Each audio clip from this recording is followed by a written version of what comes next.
शुभम ने कहीं सुना था कि हनुमान चालीसा की मैनिफेस्टेशन पावर बड़ी स्ट्रांग है। इसको पढ़ने से इंसान जो चाहे वो पा सकता है, सोच को सच में बदल सकता है। शुभम बाबा से इसी बारे में और ज्यादा जानना चाह रहा था। बाबा उसे इसके बारे में बता रहे थे। ये बात बिल्कुल सच है कि हनुमान चालीसा को सिद्ध करके हम अपनी इच्छाओं को, सपनों को या किसी लक्ष्य को वास्तविकता में बदल सकते हैं। बल्कि इसे यूं कहना चाहिए, हनुमान चालीसा हमें एक ऐसी चीज बना देती है जो कि एक चुंबक की तरह है, जिससे हम हर शुभ और सकारात्मक चीज अपनी तरफ खींच सकते हैं और हर संकल्प को सिद्धि में बदल सकते हैं। मगर ऐसा कैसे होता है बाबा? क्या इसके पीछे कोई तंत्र है या साइंस है? तंत्र भी तो साइंस ही है बेटा। विज्ञान चाहे ऊर्जा का हो या पदार्थ का, उसके कुछ नियम होते हैं। इसी तरह कोई भी साधना नियमों से ही चलती है। हनुमान चालीसा की साधना के भी नियम हैं। पर उन्हें बताने से पहले मैं तुम्हारे सवाल का जवाब देता हूं। हनुमान चालीसा का पाठ करने से हमारे बीच में और हनुमान जी की शक्तियों के बीच में एक एनर्जी चैनल बनता है। उस चैनल से हमें हर तरह की शक्ति मिलती है। शक्ति विचारों की, भावनाओं की, ऊर्जा की, शरीर की। हमारी भक्ति, हमारा विश्वास और श्रद्धा इस चैनल को और ज्यादा मजबूत करता है। जब हम निरंतरता से हनुमान चालीसा की साधना करते हैं तो हम मन, बुद्धि और भावनाओं से बहुत स्ट्रांग हो जाते हैं। हमारे चारों तरफ का ऊर्जा मंडल भी सकारात्मक और मजबूत हो जाता है, जिसे कोई नकारात्मक ऊर्जा या शक्ति भेद नहीं सकती।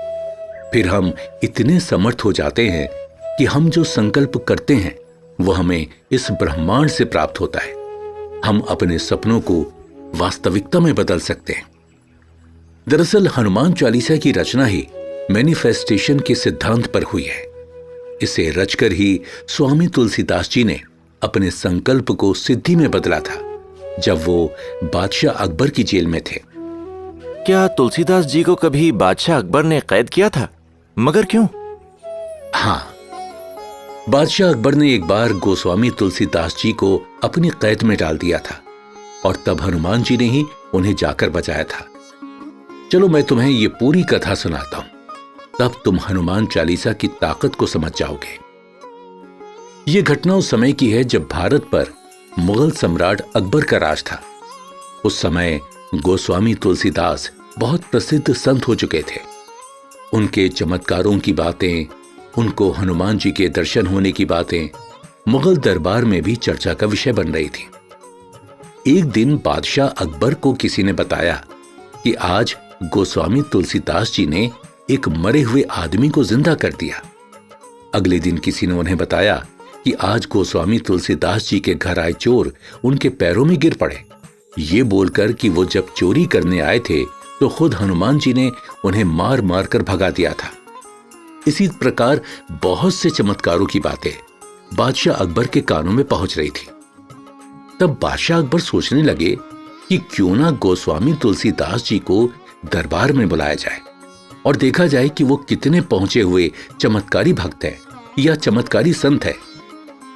बादशाह अकबर ने तुलसीदास जी को दरबार में बुलाया और उन्हें कोई चमत्कार दिखाने को कहा, मगर गोस्वामी तुलसीदास जी ने इसके लिए साफ मना कर दिया। वो बोले, मैं कोई चमत्कारी साधु नहीं हूं, मैं तो श्री राम का भक्त हूं।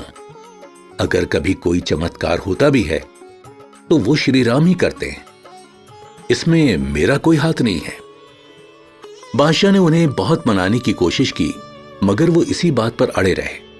फिर बादशाह ने उन्हें दूसरी आज्ञा देते हुए कहा कि हमने सुना है आप बहुत अच्छी कविताएं लिखते हैं, हमारी शान में भी कुछ लिखो। गोस्वामी तुलसीदास जी ने इस आदेश को भी सीधा ये कहते हुए मना कर दिया कि मेरी कलम तो बस मेरे प्रभु श्री राम और उनके भक्त हनुमान जी की स्तुति करने के लिए ही उठती है, वो किसी और की स्तुति नहीं कर सकती। ये सुनकर बादशाह अकबर का सब्र जवाब दे गया और उसने अपने सैनिकों को आदेश दे दिया कि वो गोस्वामी तुलसीदास जी को लोहे की जंजीरों से बांधकर कैद खाने में डाल दें।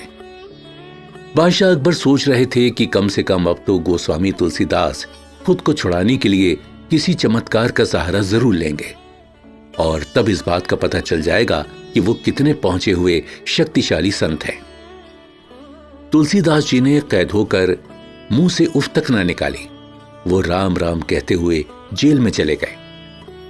जेल में तुलसीदास जी ने सोचा, हनुमान जी को प्रभु श्री राम से आज्ञा मिली हुई है कि वो इस पृथ्वी पर रह करके उनके भक्तों के कष्ट दूर करेंगे, तो क्यों ना सहायता के लिए बजरंग बली को ही पुकारा जाए।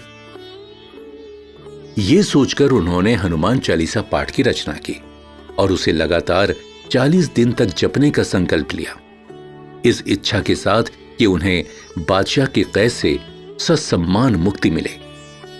तुलसीदास जी बिना कोई शिकायत किए अपने कैदखाने में बैठे रहते और हनुमान चालीसा का पूरे धैर्य, विश्वास और श्रद्धा के साथ पाठ करते रहते।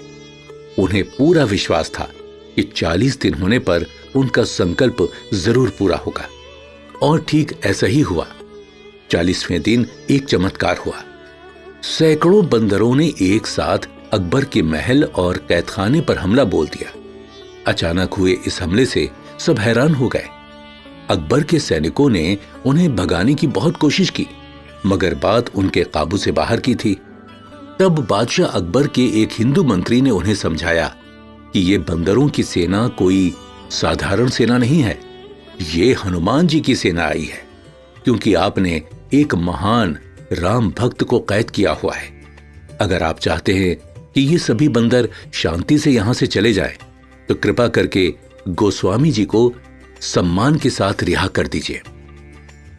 अब बादशाह अकबर को भी लगा कि जरूर ये गोस्वामी तुलसीदास जी की भक्ति का ही चमत्कार है, वरना आज से पहले तो ऐसा कभी नहीं हुआ। बादशाह ने उसी समय तुलसीदास जी को कैद से आजाद करवाकर उनसे माफी मांगी और कहा, आज हमने अपनी आंखों से आपकी भक्ति का चमत्कार देख लिया, और फिर उन्हें पूरे सम्मान के साथ विदा किया। उस घटना के बाद अकबर ने जीवन भर गोस्वामी तुलसीदास जी का सम्मान किया। ओह, तो अब मैं समझा बाबा, हनुमान चालीसा की तो रचना ही संकल्प को सिद्ध करने के लिए हुई है। इसलिए कहते हैं कि हनुमान चालीसा में बड़ी मैनिफेस्टेशन पावर है। दरअसल हनुमान जी ने तुलसीदास जी को खुद ही आशीर्वाद दिया था कि जो भक्त कलयुग में श्रद्धा और भक्ति से हनुमान चालीसा का पाठ करेंगे, मैं उनके सारे कष्टों को दूर करूंगा। इस तरह हनुमान जी ने खुद हनुमान चालीसा को अभिमंत्रित कर दिया था। सच कहूं तो बाबा, बहुत बार ऐसा हुआ जब मुझे हनुमान चालीसा की शक्ति का बहुत करीब से एहसास हुआ। जैसे एक बार मेरा एक्सीडेंट हो गया था, पैर में बहुत चोट लगी थी, बहुत दर्द हो रहा था। तब मुझे मम्मी ने कहा, हनुमान चालीसा की ये चौपाई बार बार बोलो, ना से रोग मिटे सब पीरा, जपत निरंतर हनुमत बीरा। मैंने ऐसा किया और मुझे सच में दर्द में राहत मिली। ऐसे ही एक बार मुझे ऑफिस से लौटते हुए बहुत देर हो गई थी।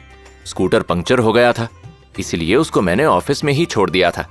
सुनसान सड़क पर पैदल चलते हुए पता नहीं क्यों बहुत नेगेटिव एनर्जी महसूस हो रही थी। बार बार लग रहा था कोई साया पीछा कर रहा है। तब मैंने हनुमान जी की ये चौपाई बोलनी शुरू कर दी, भूत पिशाच निकट नहीं आवे, महावीर जब नाम सुनावे। और मुझे अपने अंदर इतनी शक्ति और पॉजिटिविटी महसूस हुई कि मैं आराम से घर आ गया। हनुमान चालीसा की जब 1-2 चौपाइयां भी इतना असर करती हैं, तो जरा सोचो, जब पूरी हनुमान चालीसा पढ़ी जाएगी, और वो भी एक नहीं अनेक बार, तो फिर कितनी शक्ति मिलेगी। हाँ बाबा, वो तो मैं मानता हूं, मगर फिर भी मेरे मन में एक शंका है। हाँ बताओ बेटा, क्या शंका है। यही कि क्या मैं इस लायक हूं जो हनुमान चालीसा की साधना कर सकूं? क्योंकि मैंने सुना है हनुमान जी की साधना के बड़े कठोर नियम होते हैं।